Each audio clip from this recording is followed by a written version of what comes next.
யோவான் எழுதின சுவிசேஷம் 15ஆம் அதிகாரம். நான் மெய்யான திராட்சை செடி, என் பிதா திராட்சை தோட்டக்காரர். என்னில் கனி கொடாதிருக்கிற கொடி எதுவோ அதை அவர் அறுத்து போடுகிறார். கனி கொடுக்கிற கொடி எதுவோ அது அதிக கனிகளை கொடுக்கும்படி அதை சுத்தம் பண்ணுகிறார். நான் உங்களுக்கு சொன்ன உபதேசத்தினாலே நீங்கள் இப்பொழுதே சுத்தமாய் இருக்கிறீர்கள். என்னில் நிலைத்திருங்கள், நானும் உங்களில் நிலைத்திருப்பேன்.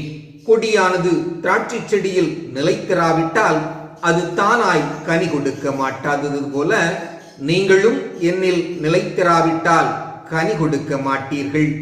நானே திராட்சை செடி, நீங்கள் கொடிகள்.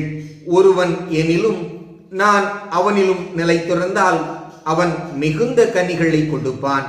என்னை அல்லாமல் உங்களால் ஒன்றும் செய்யக்கூடாது.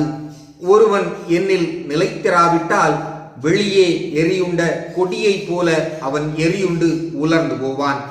அப்படிப்பட்டவைகளை சேர்த்து அக்கினியிலே போடுகிறார்கள், அவைகள் எரிந்து போம். நீங்கள் என்னிலும் என் வார்த்தைகள் உங்களிலும் நிலைத்திருந்தால் நீங்கள் கேட்டுக்கொள்வதுவோ அது உங்களுக்கு செய்யப்படும்.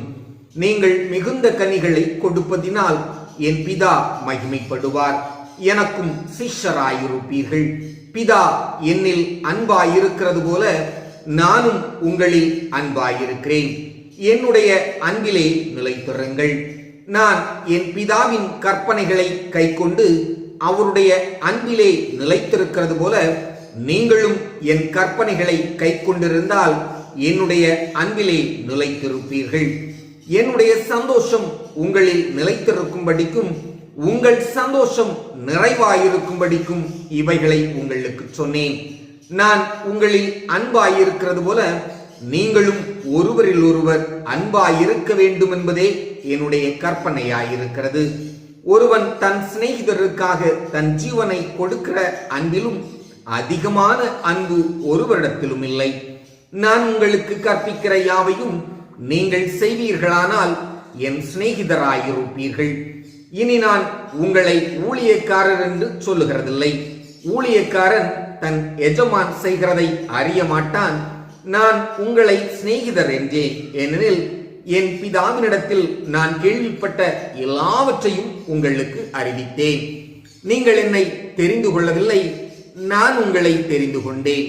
நீங்கள் என் நாமத்தினாலே பிதாவை கேட்டுக்கொள்வது எதுவோ அதை அவர் உங்களுக்கு கொடுக்கத்தக்கதாக நீங்கள் போய் கனி கொடுக்கும்படிக்கும் உங்கள் கனி நிலைத்திருக்கும்படிக்கும் நான் உங்களை ஏற்படுத்தினேன். நீங்கள் ஒருவரில் ஒருவர் அன்பாயிருக்க வேண்டுமென்றே இவைகளை உங்களுக்கு கற்பிக்கிறேன். உலகம் உங்களை பகைத்தால் அது உங்களை பகைக்கிறதற்கு முன்னே என்னை பகைத்ததென்று அறியுங்கள். நீங்கள் உலகத்தாராயிருந்தால் உலகம் தன்னுடையதை சிநேகித்திருக்கும்.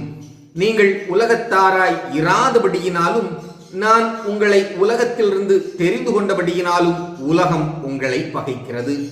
ஊழியக்காரன் தன் எஜமானிலும் பெரியவன் அல்லவென்று நான் உங்களுக்கு சொன்ன வார்த்தையை நினைத்துக் கொள்ளுங்கள். அவர்கள் என்னை துன்பப்படுத்தினதுண்டானால் உங்களையும் துன்பப்படுத்துவார்கள். அவர்கள் என் வசனத்தை கை கொண்டதுண்டானால் உங்கள் வசனத்தையும் கை கொள்ளுவார்கள். அவர்கள் என்னை அனுப்பினவரை அறியாதபடியினால் என் நாமத்து நிமித்தமே இவைகளையெல்லாம் உங்களுக்கு செய்வார்கள். நான் வந்து அவர்களிடத்தில் பேசாதிருந்தேனானால் அவர்களுக்கு பாவம் இராது. இப்பொழுதோ தங்கள் பாவத்தை குறித்து போக்கு சொல்ல அவர்களுக்கு இடமில்லை. என்னை பகைக்கிறவன் என் பிதாவையும் பகைக்கிறான். வேறொருவரும் செய்யாத கிரியைகளை நான் அவர்களுக்குள்ளே செய்யாதிருந்தேனானால் அவர்களுக்கு பாவம் இராது. இப்பொழுது அவர்கள் என்னையும் என் பிதாவையும் கண்டு பகைத்தும் இருக்கிறார்கள்.